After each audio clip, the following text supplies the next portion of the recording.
Ang ating paisip na masarap, paisip bihon. Hindi na po sasabawan. Nagawa ko na kanina. Konting sabaw konti. lang. Oo. Kasi pag masyadong maraming sabaw, malalabog kasi binabad na. Kung hindi mo binabad, yun, maraming sabaw. Hindi kasi ako nagbaba. Madali ang, pag 15 minutes na luto lang ito.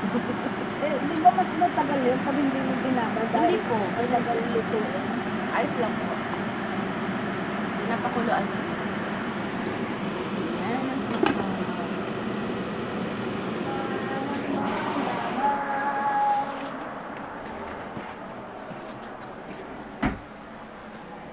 Tapos pakikita nyo rin yung weather nyo dyan.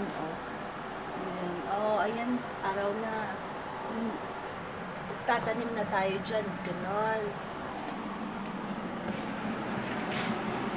Lahat ng mga ginagawa nyo dyan. Kaya lang, wala na kayo memory.